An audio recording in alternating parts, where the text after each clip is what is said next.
So, Jace, I'm back again, digging into a few topics which may help some lifestyle clients or first-time competitors. So what we're going to talk about today is water retention / artificial weight gain. That's what I sort of nickname it, because again, water retention is something that is occurring for a short period of time and then typically passes over a short period of time. If we put the right protocols in place and understand, one, how water retention works, and two, it's not going to be around forever, so don't panic. So one of the first things I want to talk about here is digging into the woman's cycle, the female phase, the bleed phase, whatever you want to call it, which suits yourself. Typically, that's going to allow females to hold some water retention and keep females bloated for typically up to 1 to 4 pounds. And this is going to occur while you're in your bleed phase. And then, as you know, once you pass that bleed phase, 24 to 72 hours after, that artificial weight gain is going to shift, and then your normal weight should subsidize and go back to normal, and then the scale weight should read regular readings of what it was once reading. So I always say to my clients, if they are checking in and they're experiencing weight gain, I always say, are you on your woman's cycle? If they answer yes, the goal as a coach is to reassure them that it's quite normal when you're on the woman's cycle to gain sort of 1 to 4 pounds, maybe even more so. So as long as you reassure a client that that's potentially why they are gaining weight, it's then going to keep their head on, and then they're going to continue to adhere to the plan and trust you within the process. And obviously, if you don't have a coach, this video here is also here to educate you what the woman's cycle can do to yourself and what water retention it can cause on yourself. Because if you're unsure of this, you stuck to the plan a week, you get on the scales, you're 4 to 5 pounds up, and you have no clue why, this video is going to answer if you are in your woman's phase.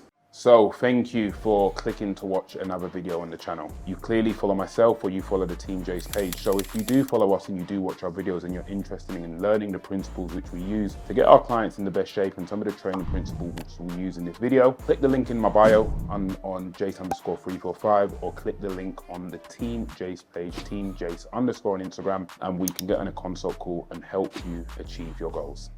Secondly, what I want to talk about is the inflammatory response from lower body training, the biggest muscle body in the group. So if we're going to go in the gym and train it extremely hard, you're going to have DOMS, delayed onset muscle soreness, which is going to hold some inflammation in the lower half. And typically, if you realize after you train legs, that is typically why your weight's up the next day, because there's an inflammatory response where the body holds on to water. We have to look at how the body works. When we train legs, yes, it might be amazing, but the body does not see training legs as fun. The body sees it as, you know, we're putting the muscles under immense stress. It typically rises cortisol, hence why after you train legs, typically you can't eat. Typically, what is cortisol? It is our stress hormone. So when cortisol is risen, the appetite gets shot to shit. Hence why a lot of the time after you train legs, you can't eat. And that's also going to have an inflammatory response where we tend to hold on a bit of water. So what I would say is, if you are checking your scale weight, whether you've got a coach or you're by yourself, if you're checking your weight and it has shot up and you have trained legs before, just understand this is very temporary water retention and artificial weight gain, which will subsidize within 48 to 72 hours. So always make a note. If a client checks in with me and they stuck to the plan and they've checked in and their weight's gone up, I always ask the question, have you trained legs prior to the check-in? If they say yes, I normally explain this, and then they have a greater understanding of this as well, and it keeps their head focused and they continue to adhere to their goals. Thirdly is cheat meals. A lot of the time people have a cheat meal. We have to understand this is an off-plan meal, a social meal, whatever you want to call it, whatever makes you feel comfortable. This is a meal which is a higher caloric meal. Typically, it's to sort of replenish glycogen, to make sure leptin levels are in a good spot as well, and to also give you a bit of a mental break after a week of dieting. So what is the downside of a cheat meal? If you're putting in an extra 2,000, 2,500 calories from a Five Guys, naturally higher sodium, with higher sodium, higher water retention. As we know, carbs retain water, more carbohydrates, we're then gonna retain water on our physique. So typically after a cheat meal, as much as we might feel good in the gym, and that's why you go in the gym the next day and get a great pump because your waters are full intramuscular, you're gonna hold a bit of water on your physique as well. Higher sodium is gonna make you hold a bit of water.